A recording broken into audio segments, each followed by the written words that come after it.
¿Qué es el expresionismo?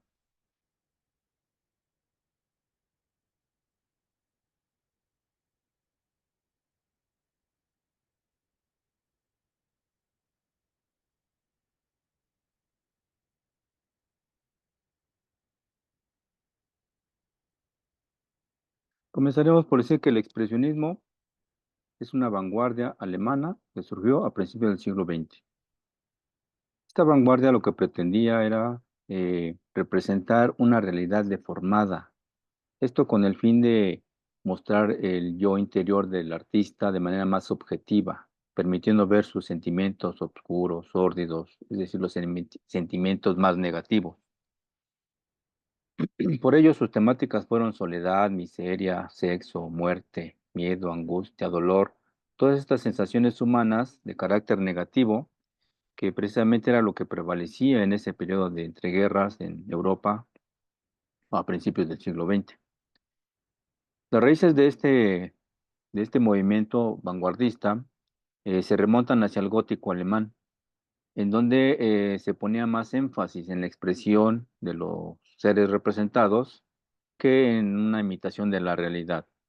Las figuras tenían poca corporeidad, es decir, no se preocupaban por una proporción adecuada en la representación, sino era más como un símbolo de lo que se estaba mostrando. Eh, Estas proporciones estaban en función de la importancia de los personajes, es decir, a mayor importancia, mayor tamaño. Se acentuaban las expresiones, sobre todo en la mirada, en el rostro, se centraban estos tipos de expresiones y los personajes, más que representarse, se simbolizaban. Es decir, había símbolos que querían decir determinadas mensajes. Uno de los pioneros del expresionismo fue el noruego Edvard Munch, que fue el inicio, por así decirlo, del movimiento de vanguardia. Y este personaje desarrolló un estilo personal y que fue un reflejo de su interior obsesivo y torturado. Lo podemos ver en este autorretrato, donde ya están los elementos clásicos del expresionismo, esta deformación de la realidad, el uso de colores oscuros para representar precisamente ese mundo interior atormentado. Aquí tenemos otra obra, el famoso Grito, y también vemos esa angustia, esa sensación de incertidumbre en el rostro, ¿no? Ese grito que nos provoca miedo, terror o cualquier sentimiento de esa naturaleza.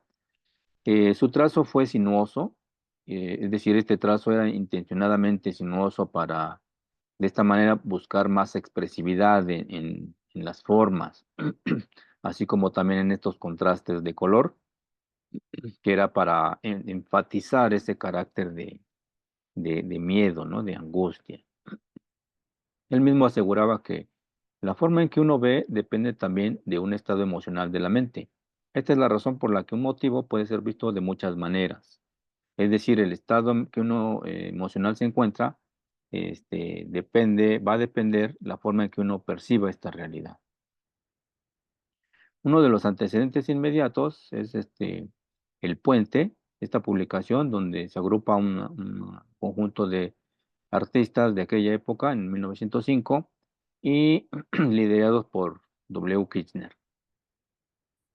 En esta publicación los artistas pretendían influir en la sociedad destruyendo viejas convenciones y dejando fluir en libertad la inspiración. Es decir, había ya una preocupación más por mostrar el interior que por las convenciones de la academia o de la sociedad.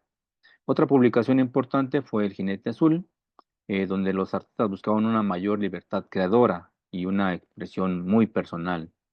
Estos artistas, un poco más después, hacia 1911, optaron por, en lugar de deformar la realidad, sintetizarla, es decir, como esquematizarla, de tal manera que esto les permitió llegar a la abstracción. Recordemos que el término expresionismo fue utilizado por el pintor francés Julian Auguste Hervé hacia 1901, que lo propuso en contraposición al impresionismo. De esta manera, las obras expresionistas buscan mostrar el interior del artista. La realidad se representa más como la siente el artista que como la observa, como bien apuntaba Munch. En este cuadro de Milnol vemos precisamente estos rasgos en los rostros deformados, pero no solamente en sus formas, valga la redundancia, sino en los colores, el uso de color. Estos verdes que contrastan con los rojos, los amarillos, nos permiten a nosotros adentrarnos a ese interior torturado del artista. Otro de los antecedentes fue Paul Gauguin y Vincent Van Gogh. Lo vemos en este cuadro de Gauguin.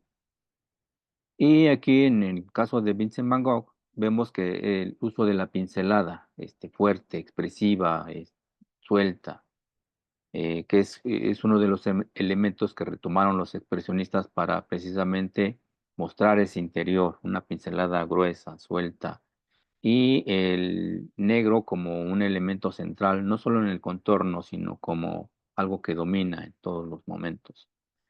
La mezcla del color se hace directo en el lienzo, ya no en la paleta, sino en el lienzo se van mezclando los colores. Y aquí tenemos un detalle de esta obra de Van Gogh, de Los cipreses, donde vemos este elemento de la pincelada. Así, el uso del color es más expresivo que un reflejo de la realidad. Las formas ya no importan, las proporciones tampoco, sino aquello que el artista quiere expresar. Lo vemos en este ejemplo de Kirchner, la cocina alpina, donde pareciera ser que esta habitación se hace cada vez más pequeña. Finalmente tenemos que los principales artistas, como ya mencionamos, también está Emil Noll, James Ensor, Franz Marc, George Grosz, Otto Dix y Max Beckmann.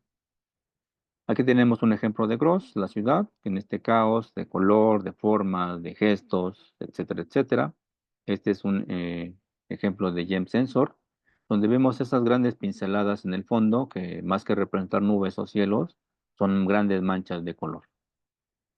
En conclusión, podemos decir que el expresionismo fue una de las principales vanguardias artísticas de principios del siglo XX. Al deformar los rasgos, los artistas plasmaron parte de su ser interior, atormentado, angustiante, inquieto y aterrado frente a la realidad del periodo de entreguerras en Europa. El uso del color dejó de ser referente a la realidad y adquirió mayor protagonismo expresivo, como lo vimos en el ejemplo. Y finalmente, al esquematizar las formas, el expresionismo dio paso al arte abstracto.